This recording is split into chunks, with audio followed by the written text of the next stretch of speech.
भारतीय संविधान के अंतर्गत आज हम लोगों को बात करना है कि आखिर भारत का नाम संविधान के अनुसार क्या है। इसलिए इसकी चर्चा करने के लिए हम लोग जिक्र कर रहे हैं भारतीय संविधान के अंतर्गत उल्लिखित आर्टिकल 1 की।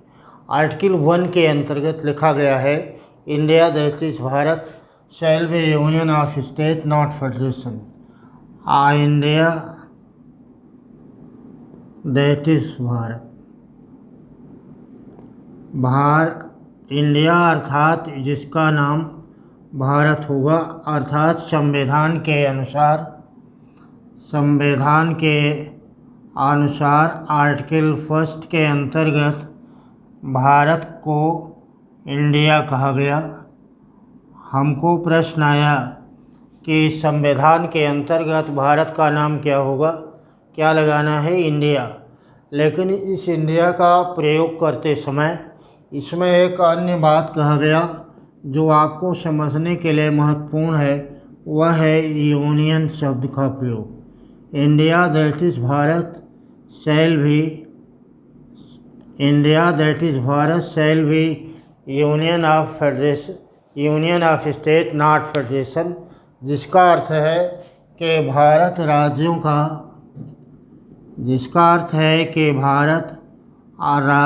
का संघ होगा। यहाँ पर कुछ बातें आपको समझने की आवश्यकता है कि आखिर भारत राज्यों का संघ होगा या इसके लिए यूनियन शब्द का प्रयोग क्यों किया गया। वैसे संघवाद का ही प्रयोग करना था। संविधान के अंतर्गत भारत को इंडिया कहा गया।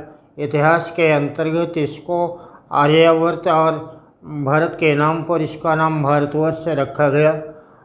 कुछ लोग इसको हिंदुस्तान भी कहते हैं, लेकिन भारत का संविधान इसको इंडिया मानता है। इसलिए इसके अंतर्गत लिखा गया कि India that is Bharat shall be union of state not federation. Union शब्द का प्रयोग क्यों किया गया और भारत को राज्यों का संघ क्यों कहा गया, इस बात के निहितार्थ को समझना आवश्यक हो जाता है, खास करके सिविल सर्विसेज के एग्ज़ाम के लिए। आखिर एक शब्दों को जो पिरोने का काम भारतीय संविधान का निर्माता कर रहा है, उसको पिरोने का कारण क्या था, यह जानना बेहद महत्वपूर्ण है। यूनियन शब्द का प्रयोग हमने संघवाद के स्थान पर किया, क्योंकि संघवाद के अंतर्गत केंद्र और राज्य के बीच में शक्तियों का बराबर विभाजन होता है। इसीलिए अमेरिकन संघवाद के विषय में एक कथन है कि अमेरिका एक ऐसा संघ है जिसको कहा जाता है कि वह अविनाशी राज्यों का अविनाशी संघ है।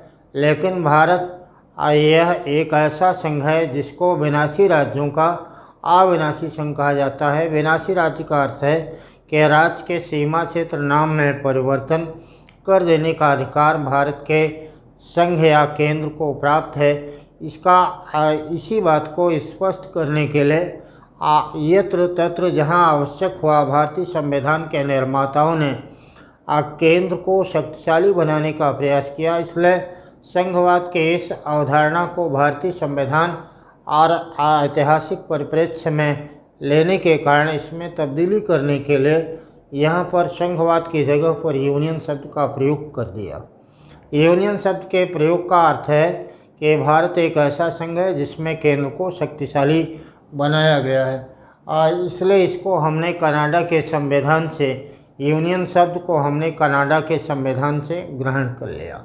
दूसरी महत्वपूर्ण बात कि आखिर यूनियन शब्द के प्रयोग का कारण क्या है। अगर ये सवाल आपको पूछा जाए तो आप इसमें क्या बतलाएंगे। यूनियन शब्द के प्रयोग का पहला कारण है कि भारत किसी संध या समझौते का परिणाम नहीं है। भारत का संघ किसी संध या समझौते के द्वारा विकसित नहीं हुआ, बल्कि यह संध और समझौते से अलग है। क्योंकि संध और समझौता होगा, शर्तें होंगी, शर्तों के अनुपालन न होने पर वे संघ की अवधारणा टूट जाती है। केंद्र और राज्य को बराबर सत्ता देने का अर्थ है कि राज्य और केंद्र के बीच में न केवल वैमनस्यता होगी, बल्कि राष्ट्र की एकता और अखंडता के मध्य में भी हर समय संकट उत्पन्न होने की संभावना बनी रहेगी। इसी बात को ध्यान में रखकर संघवाद के स्थान पर यूनियन शब्द का प्रयोग किया गया, जिसका निहितार्थ नंबर 1 कि भारत का संघ किसी संधि और समझौते का परिणाम नहीं है। दूसरा कि भारतीय संघ से केंद्र को अलग होने का भी अधिकार नहीं है।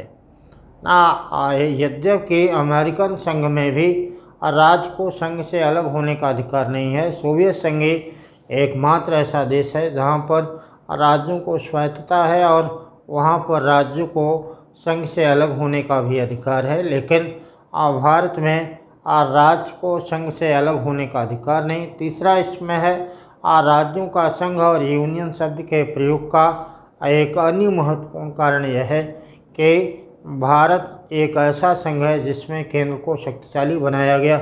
इसलिए भारतीय संविधान का आर्टिकल 1 यूनियन शब्द का प्रयोग करता है और इसको इम्प्लीमेंट करने के लिए अनुच्छेद 3 के अंतर्गत राज्य के सीमा क्षेत्र नाम में परिवर्तन करने का अधिकार, आर्टिकल 3 के अंतर्गत राज्य के सीमा क्षेत्र नाम में परिवर्तन करने का अधिकार केंद्र को और केंद्रीय संसद को दिया गया और इस अधिकार का प्रयोग करने के लिए संसद के किसी भी सदन में विधेयक को प्रस्तावित किया जा सकता है, लेकिन प्रस्तावित करने के पूर्व एक शर्त है कि उस विधेयक पर पहले राष्ट्रपति का हस्ताक्षर होना चाहिए। राष्ट्रपति के हस्ताक्षर के पश्चात राष्ट्रपति के द्वारा अपने विवेकानुसार समय निर्धारित करते हुए उस राज्य विधानमंडल के पास भेज दिया जाता है जिस राज्य के सीमा क्षेत्र नाम में परिवर्तन करना है।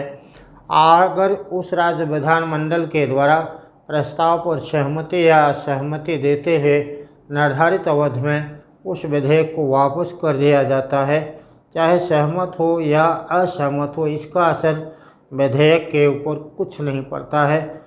यदि संसद के दोनों सदनों के द्वारा साधारण बहुमत से प्रस्ताव पारित करके यह कह दिया जाता है कि फला राज्य के सीमा क्षेत्र नाम में परिवर्तन किया जाता है, तो यह परिवर्तन हो जाएगा। इसीलिए कहा जाता है कि भारत विनाशी राज्यों का अविनाशी संघ है।